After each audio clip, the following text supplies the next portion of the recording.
Assalamualaikum warahmatullahi wabarakatuh. Jadi dengan dibuatnya video ini saya akan menjelaskan tentang mekanisme pemotongan PPh, yakni PPh pasal 22, 23, 24 dan PPh pasal 4 ayat 2.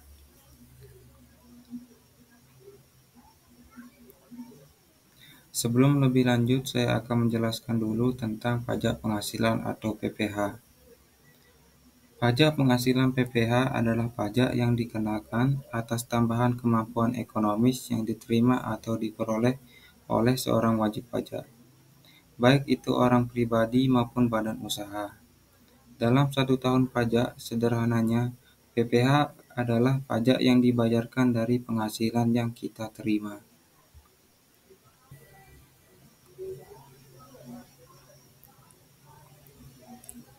PPh pasal 22.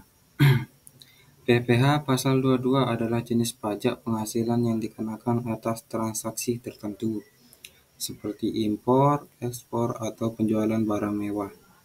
Pajak ini dipungut oleh pihak ketiga, biasanya oleh perusahaan yang melakukan transaksi tersebut, sebelum uang hasil transaksi diberikan kepada pihak lain.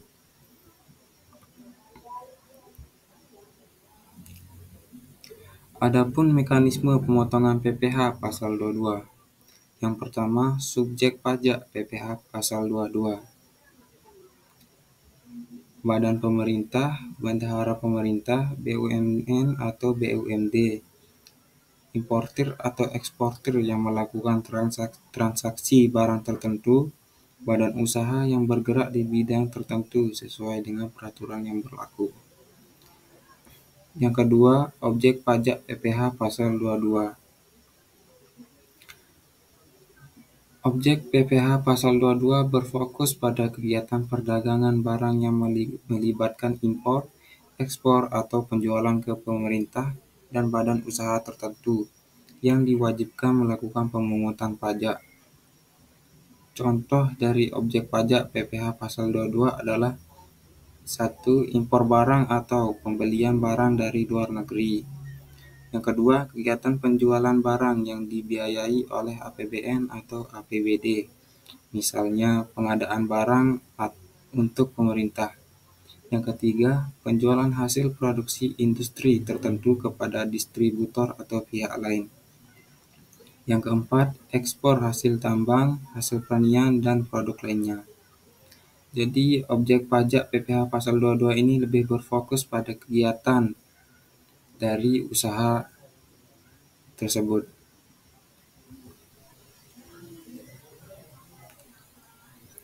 Yang ketiga, tarif PPh pasal 22. Tarif bervariasi tergantung jenis transaksi. Misalnya, 1. Impor barang yang menggunakan angka pengenal importir atau API dikenakan tarif 2,5%.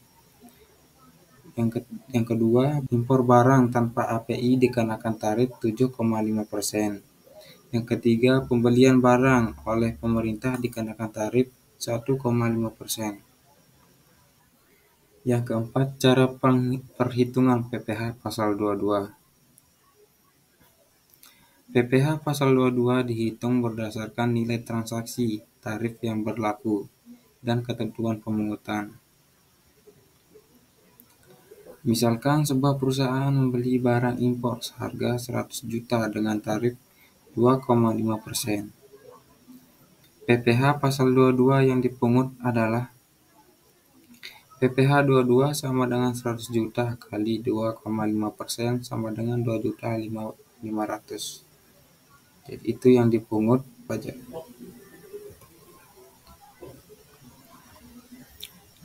Dan yang kelima, pemungutan dan penyetoran. Pemungut wajib memungut pajak pada saat transaksi terjadi. Pajak yang dipungut harus disetorkan ke kas negara melalui bank persepsi sesuai batas waktu yang ditetapkan. Yang keenam, pelaporan. Pemungut wajib melaporkan pemungutan PPh pasal 22 dalam surat pemberitahuan atau SPT. Masa PPh pasal 22 sesuai periode pelaporan yang ditentukan.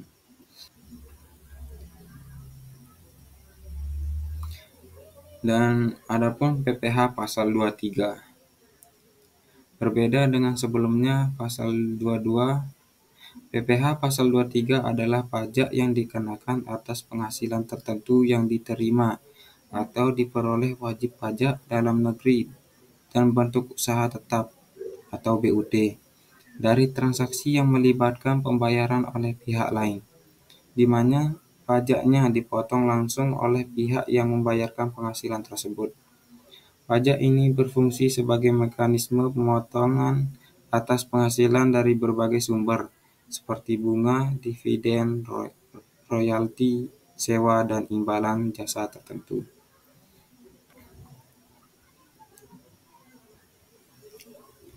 Dan adapun mekanisme PPh pasal 23.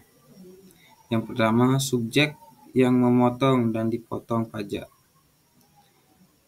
Pemotong pajak. Pihak yang wajib memotong PPh pasal 23 adalah badan usaha, instansi pemerintah, BUMN atau BUMD, dan perusahaan yang melakukan pembayaran penghasilan tertentu.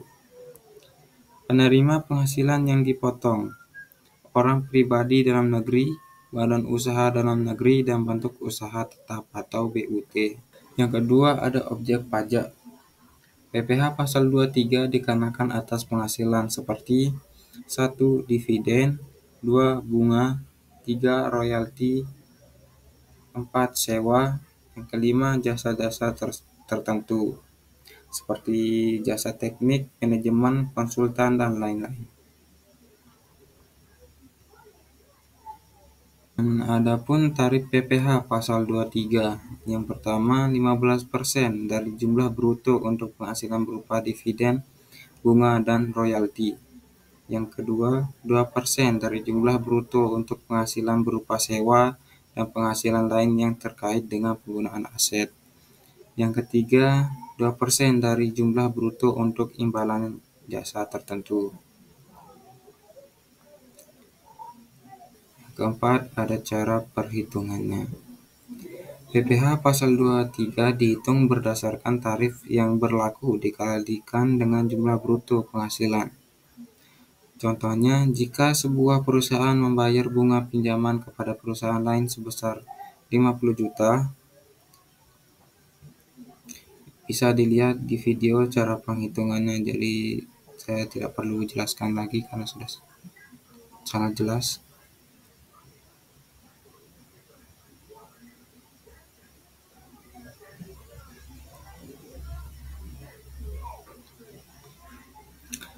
Lanjut untuk materi yang berikutnya, PPh pasal 24. PPh pasal 24 adalah ketentuan dalam Peraturan Perpajakan Indonesia yang mengatur tentang pengkreditan pajak yang dibayar di luar negeri terhadap pajak penghasilan yang terutang di Indonesia.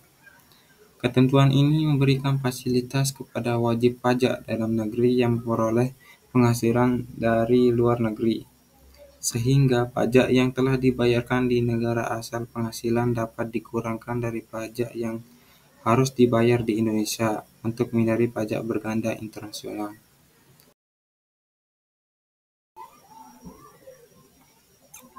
Dan adapun ketentuan PPh pasal 24 atau mekanismenya. Yang pertama ada subjek PPh pasal 24.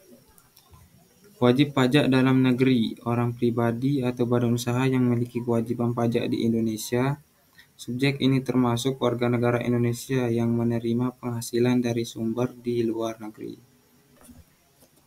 Yang kedua ada objek PPh pasal 24. Pajak yang terutang dan dibayar di luar negeri atas penghasilan yang juga dikenai pajak di Indonesia. Penghasilan tersebut bisa berupa dividen, bunga, royalti, sewa, laba usaha, atau jenis penghasilan lainnya. Yang ketiga, kredit pajak.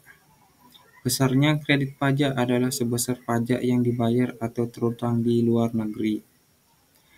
Kredit pajak tidak boleh melebihi jumlah pajak yang terutang berdasarkan aturan UU PPh. Yang keempat ada pelaporan. Wajib pajak harus melaporkan penghasilan dari luar negeri dan klaim kredit pajak pada Surat Pemberitahuan Tahunan atau SPT PPh.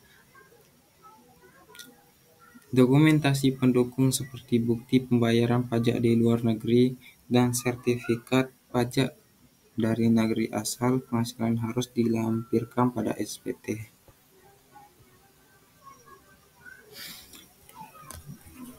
Jadi untuk materi berikutnya ada PPh pasal 4 ayat 2. PPh pasal 4 ayat 2 adalah pajak yang langsung dipotong dari beberapa jenis penghasilan tertentu dan sifatnya final. Artinya pajak ini dianggap sudah selesai dibayar begitu dipotong.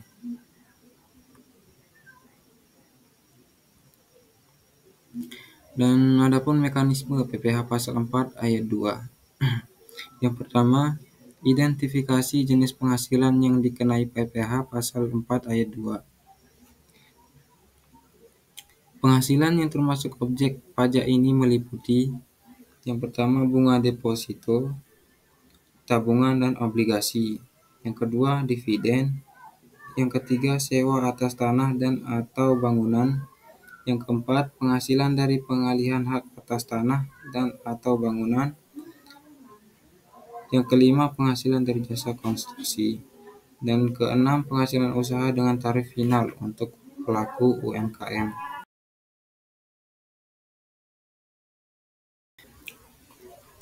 Yang kedua ada penerapan tarif pajak.